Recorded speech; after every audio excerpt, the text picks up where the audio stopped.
where it came from, how it started, and what our plans are for the future, and again, any lessons we can give to new clubs that are starting out. Can you go to the next one? So the Dublin Caving Group started with a question. That was at the Sucro, at the open forum after the SUI AGM in 2013, and the question was posed by John Duncan, who was chairperson of SUI at the time. The question was pretty simple. Is anyone interested in starting a new non-student, non-university caving club in Dublin? I think the reason for that question was that although there's several clubs in Dublin, they are focused on universities and colleges, but there's a population of people who are ex-students still interested in caving but no available club for them, or indeed there's people who come from abroad now working in Facebook or Google or whatever it is, who are probably cavers at home, but again there's nowhere for them to go to. And indeed that has been my experience. So I was a late joiner to caving. I didn't really get into caving until my early to mid 30s.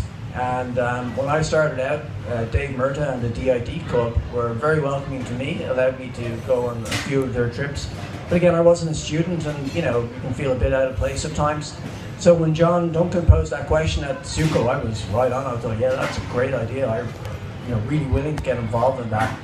So myself and several other people, Hugh Norton, Brian McGavin, Dalma, Dave Murta again, decided to see what we could do to set that up.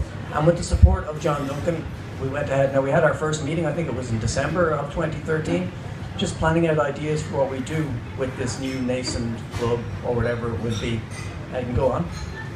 So we answered that question, sure, why not? Let's do something. Tim, go ahead. Now there had been clubs in Dublin that were non-student caving clubs previous to that. So some of those were the New Park Caving Club, Crackpots, go ahead, Irish Caving Club, Raven Potholing Club, go ahead, Irish Cave Explorers, and then part of Irish Cave Explorers. The next one was the Reverend Theophilus Dog Posture Caving Group. I don't know what that is. Go to the next one. I particularly like the dog posture thing. As we'll see in a few moments, naming your club can be quite an important part of the setup process. Go ahead. So, as we said, the first most important thing when setting up a new caving club is, well, what are you going to call ourselves? Okay, a lot of bands fall out on this at the very start. Now, interestingly, for this new club, we're banned at the start from calling it a club. Now, that wasn't a universal ban, but it was something suggested by the next person, the late Brian McGavin. It was his preference that we wouldn't call it a club because then that suggested some type of formality that perhaps we weren't ready for. So, okay, we took that to heart and then explored other ideas. And plus, were you going to argue with somebody who looked at you like that? Probably not. So what would we call ourselves? A society, association, union, league, guild? Well, maybe not. How about a group? Okay, we're just a group of people coming together. Yeah, that seems to work. So Dublin Caving Group, and that was it. We started. So that was early 2014. And then we get into the second most important thing of setting up a new caving group or club, and that is, if it's not on Facebook, it hasn't happened. Okay, people need to know what you're doing and to record it and to get it out there. And then usefully, for me, for putting this presentation together, at least myself, I took that to heart, and pretty much everything we've done has been put onto Facebook. And that'll help with some of the slides to come. So we can see that's us on our first trip in January 2014. So myself, I think it's Derry O'Brien, his brother, Thelma, Dave Murta were there, and Brian McGavin. And we went to Paul Tullyard in the Shannon cave system. Go on. But Facebook was also good in terms of recruiting new members. So a lot of you know Arantxa, indeed she spoke at Sucro a couple of years ago. So she found us via our Facebook presence, and she became a member of the new Dublin Caving Group. Go on again. And in the early days, we weren't really sure what we were going to do. Again, it started with that question: just do people want a club? Well, sure. Okay. Now what do we do? Well, we just go caving. So the idea was, let's plan it out. Basic idea was we'd go caving once a month and not take it too seriously. Just get out there and go caving, attract people in, and not get too formal. So that's what we did. We just started going caving every month. After a while, we wanted to see if we could attract new members, so we set up a Try Caving event. You can go ahead, next one. Did some advertising on that, again on Facebook, other social media. Created some posters and put them up in various climbing walls around Dublin or other locations. So we'll on to the next one.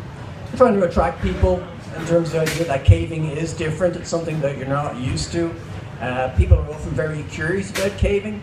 They have an idea in their head that they're going to be claustrophobic or caught or get stuck. People have this, I think, in their heads, but when they actually go caving, they realize, okay, there's a lot of movement. You're always on the go. There's always people with you.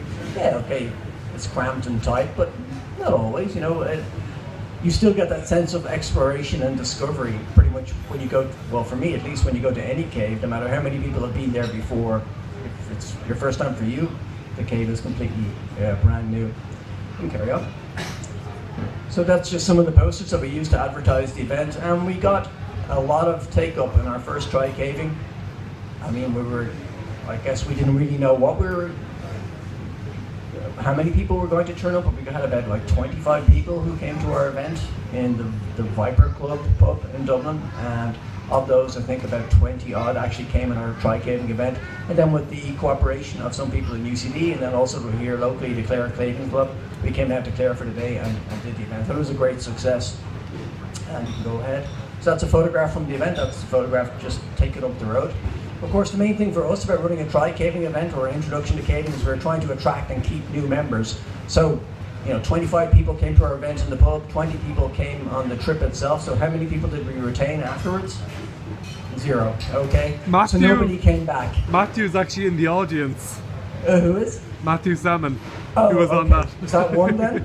Technically, right, yeah. I'll take that. So we have one person come back. I think that might have been lessons for us. You can put a lot of effort. I'll talk about this more at the end into try caving, introduction to caving events. But there may be better ways to attract members to a new group. You can carry on.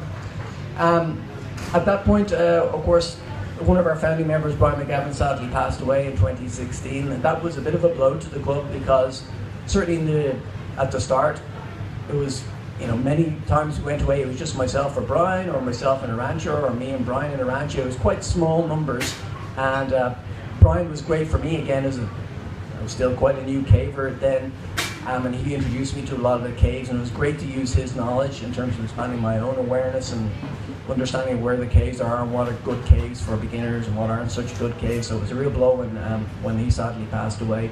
But nevertheless, after a bit of a dip in our activity, we carried on again. We organised some more try caving events, tried to attract new members. One of the features of DCG indeed is the variety of members we get from different countries around the world.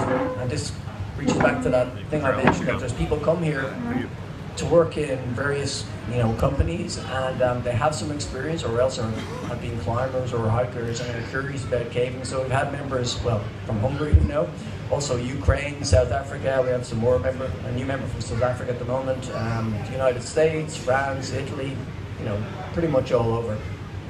Carry on.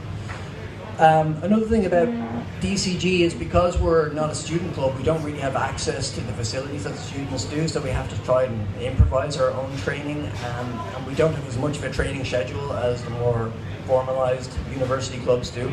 So you can see here, this is our attempts at some training, going to Dalkey Quarry,